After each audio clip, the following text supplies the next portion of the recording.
We live in a society that sells us a comforting lie. From childhood, we're taught that generosity is the ultimate virtue, that the more you give, the more you'll receive, that keeping your hands open is the secret to strong bonds, loyalty, and respect. But the truth about human psychology is far less forgiving. In the real world, unchecked generosity isn't a virtue. It's a slow-acting financial poison. It's a hidden tax on your peace of mind, a leak in your capital, and a quiet signal to opportunists that your boundaries are soft. When you keep pouring your money, your energy, and your time into other people, you're not earning their respect. You're funding your own vulnerability. Robert Greene put it well when he wrote about power. The feeling of having no control over people or events is almost unbearable for us. Nobody wants less power. Everyone wants more. And yet, in the search for approval, so many people turn generosity into a shield, never noticing how badly it throws off the balance of their relationships. Today, we're setting aside the polite version of this conversation to look at the real behavioral economics of protecting your wealth. We'll draw on the ruthless social strategy of Niccolo Machiavelli, the clear-eyed power dynamics of Robert Greene, and the surprising insights of Morgan Housel. This isn't a lecture on being cruel. This is a masterclass in psychological and financial survival. If you've ever felt used, taken for granted, or wondered why your bank account stays empty while you keep bailing out the people around you, you're about to find out why. Here are 5 quiet signs that your generosity is keeping you poor, and how to take your leverage back. The first sign that your generosity is quietly keeping you poor is simple. You expect kindness to build gratitude, but instead it builds resentment. Most people don't make financial decisions with a cold, clear head. They make them at the dinner table, in the heat of the moment. They believe that bailing out a struggling friend or family member will make them a hero in that person's eyes. What they don't realize is that to a proud person, a favor isn't a gift. It's a debt, and a heavy one. Robert Greene issues a blunt warning in his second law of power. Be careful with friends, because they're often the quickest to turn on you, since envy creeps in so easily between equals. When you hand a friend a financial favor, you shift the whole balance of the relationship. And oddly enough, it's the kindness itself that throws things off. People want to believe their success is earned, that their situation is the result of their own effort, not charity. So when you step in to rescue them, there's an unavoidable trace of condescension in it, even if you never intended one, and it quietly wounds their pride. That favor becomes a monument to their weakest moment. Every time they see you, they're reminded of it. The Roman historian Tacitus captured this centuries ago. People are quicker to repay an injury than a kindness, because gratitude feels like a burden, while revenge feels like relief. Gratitude is exhausting to carry, so the mind looks for any excuse to set it down. The damage to the relationship shows up slowly. Small flashes of resentment, subtle coldness, little slights you can't quite explain. And if you try to fix it by giving even more, you'll get the opposite result. The more you give, the less gratitude comes back. Eventually, they'll stop seeing your generosity as kindness and start seeing it as control. And they'll push back just to prove they don't need you. There's an old proverb about picking up a bee out of kindness and learning the hard way the limits of kindness. When you turn yourself into a permanent financial safety net for other people, you're not building allies. You're quietly creating enemies who are just waiting for their chance to prove they've outgrown you.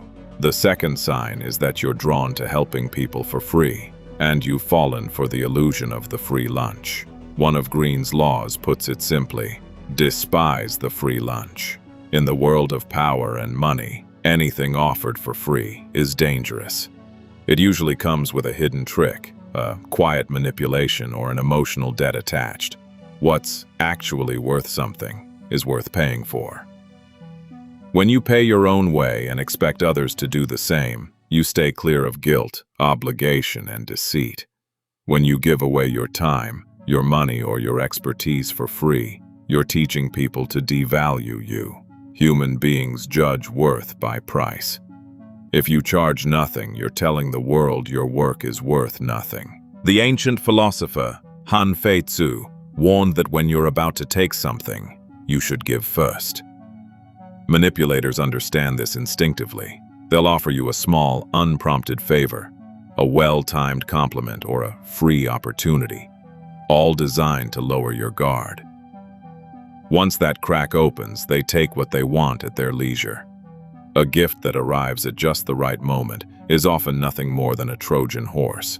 At the same time, when you're the one constantly handing out free advice, free money, or free labor, you're training the people around you to become dependent. Morgan Housel makes a sharp point in his book on the psychology of money. Making money and keeping it are two completely different skills. Making money takes risk and optimism. Keeping it takes the opposite: humility, frugality, and a healthy fear that everything you've built could disappear just as fast as it came. When you fund other people's lazy habits under the banner of being generous, you're breaking the basic rules of protecting your own capital. You're letting emotion override the defenses you need.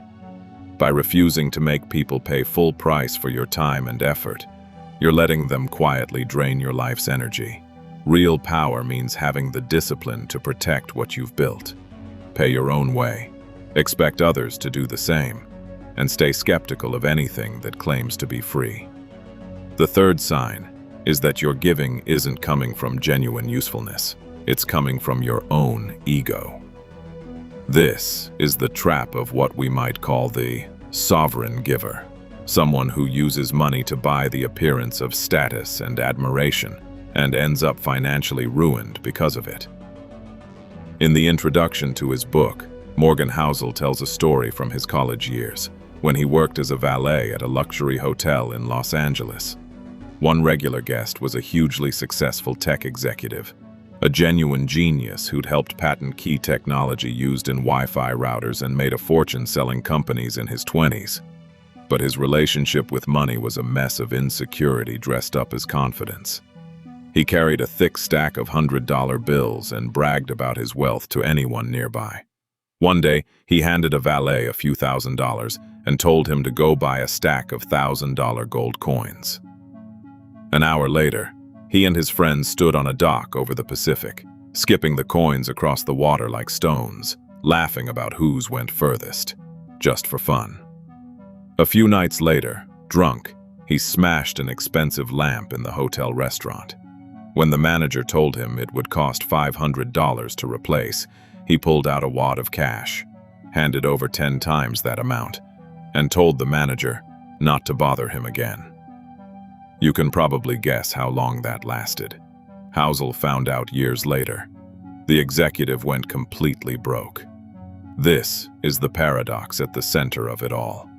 He believed that throwing money around would earn him respect. But as Housel points out, nobody is as impressed with your possessions as you are. The people watching him weren't admiring him. They were just imagining themselves in his place, using his wealth as a measuring stick for their own wants.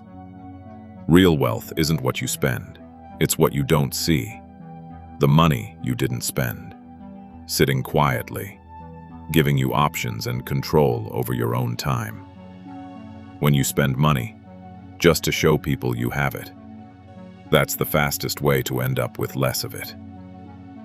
If your generosity comes from a need to feel important, to look powerful, or to quiet your own insecurity, you're not building wealth.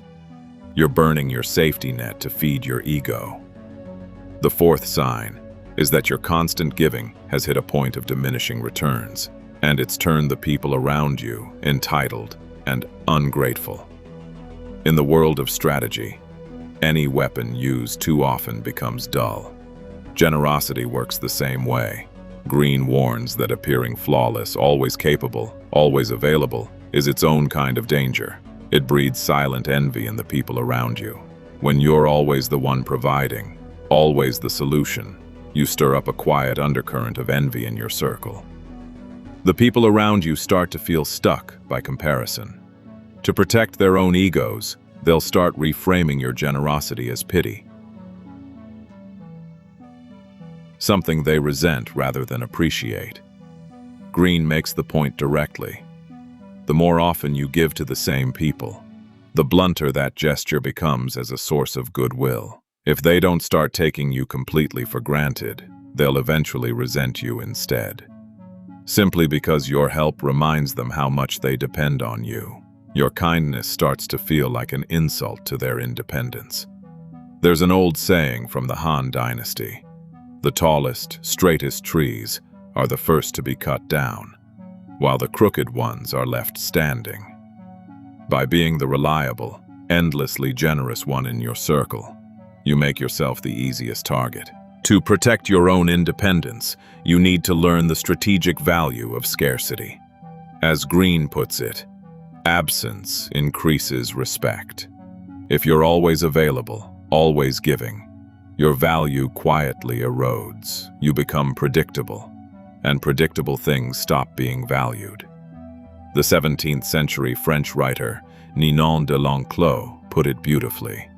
Love rarely dies from starvation. It usually dies from indigestion. The same is true of your money and your kindness. Flood people with your presence and your generosity, and you create exactly that kind of indigestion. You have to be willing to let people feel the possibility of your absence if you want them to respect your boundaries. Balthazar Gracian made a similar point centuries ago. Making people depend on you earns you more than simple courtesy ever will, because the moment someone's thirst is quenched, they stop needing the well. And the moment they stop needing it, they stop respecting it too. Their gratitude tends to disappear, right along with their need. So stop being the well that everyone drinks from for free, expecting nothing in return, only to be forgotten the moment their thirst is gone. The fifth and final sign is that you keep letting other people set your worth on the social chessboard and the financial one. You negotiate against yourself. You ask for too little, apologize for having boundaries at all, and give your absolute maximum while accepting the bare minimum in return. It's time to apply what Greene calls the strategy of the crown. Carry yourself like royalty, and people will start treating you like royalty. How you carry yourself shapes how you're treated. Appearing too common, too available, or too apologetic invites disrespect. Someone who respects themselves tends to earn that same respect from others. Carry yourself with quiet confidence, and people start to believe you're destined for more. As children, we start out expecting the world to give us everything, but every rejection and setback we experience along the way builds walls that only get thicker with time. We learn to expect less, to accept limits we've placed on ourselves, and to apologize even for asking for the simplest things. You have to deliberately push against that instinct. Downplay your setbacks. Ignore the limits you've placed on yourself. Set your price and hold it. When you ask for little, when you shrink and defer, people assume that's simply who you are, but it's a choice, and you can just as easily choose to carry yourself with total, unshakable confidence. There's an old story about a servant who tried to save his master money by talking a merchant down on the price of a rare tea bowl from 100 gold pieces to 95. Instead of being pleased, his master was furious. A tea bowl worth 100 pieces of gold is a treasure. A tea bowl haggled down to 95 looks cheap, no matter what it actually cost. When you insist on paying less or let other people pay you less than you're worth, you create a cheap impression, and that costs you far more in reputation than the money you saved. Your success as an investor, a leader, or simply as a person won't come down to how many people you kept happy. It'll come down to your ability to stay steady when everyone else is losing their head, and your commitment to your own plan even through the lean years, without letting emotion or other people's demands pull you off course. Stop playing nice. Start playing smart. Set your price high. Protect what you've built. Reclaim your silence. Master your composure. And build something in yourself that nobody else can shake. Because in a world run by power, strategy, and human nature, you either set the terms or someone else sets them for you.